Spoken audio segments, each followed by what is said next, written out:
Let's enjoy the little things in life together. A new day, a new vibe. Welcome to my channel, Daily Top Vibes.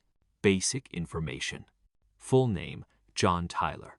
Born the 29th of March, 1790, Charles City County, Virginia, USA.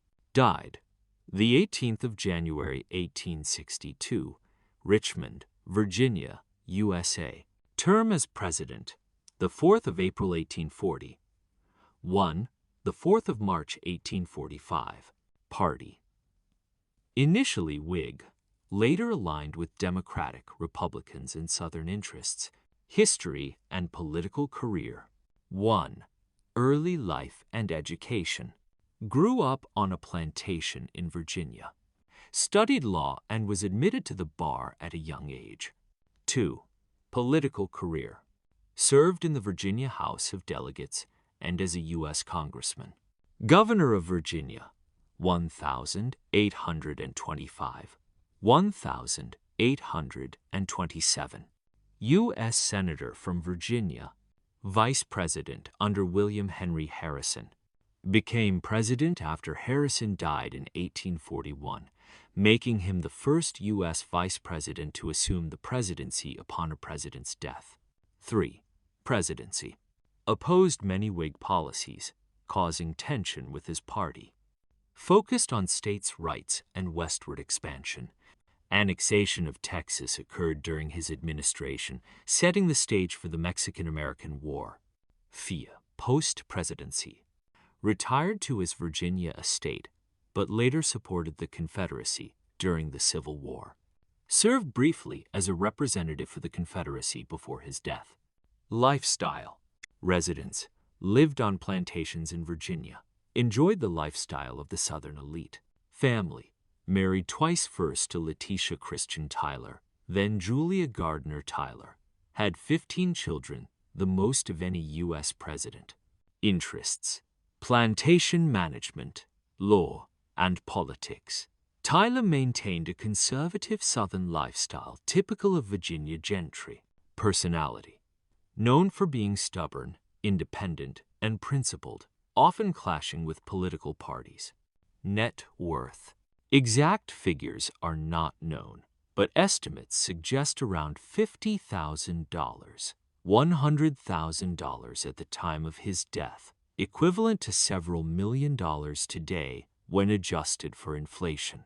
Wealth primarily came from plantations, land, and slave holdings in Virginia. Born to an affluent family on the 29th of March, 1790, John Tyler spent most of his life in Charles City County, Virginia.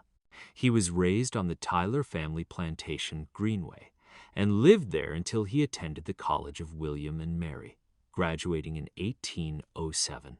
He then prepared for a career in law, studying with his father John Tyler, Sr., and Edmund Randolph, former United States Attorney General.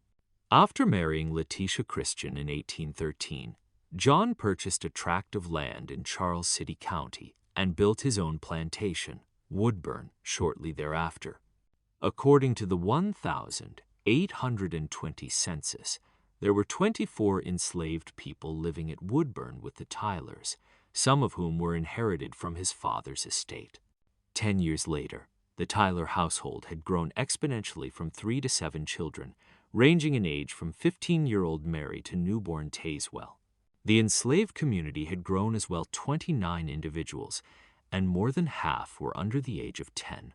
Throughout the 1822nd and 1832nd, Tyler held a series of prominent political positions at both the state and national level. While he considered himself a Democrat, he sometimes opposed President Andrew Jackson's policies, specifically whenever the president opted to use executive power at the expense of the states. In 1839, the Whig Party nominated William Henry Harrison for president.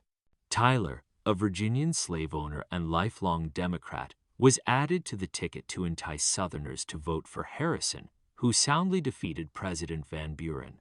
Tippecanoe and Tyler too became the oft-repeated slogan of their supporters, but this relationship changed dramatically after the unexpected death of President Harrison on the 4th of April 1841. Vice President Tyler took the oath of office with Harrison's cabinet present and assumed all presidential authority immediately. But the new president quickly found himself at odds with leaders in the Whig Party. His veto of legislation that would revive the Second Bank of the United States sparked a visceral reaction from both politicians and citizens alike. The Whig Party cast Tyler out, and most of his cabinet resigned over this episode. At the same time, his Democratic friends no longer trusted him. Considering the political turmoil that engulfed his presidency, his detractors had also successfully nicknamed him his accidency. It was hardly surprising when neither party selected Tyler to be its presidential nominee in 1848.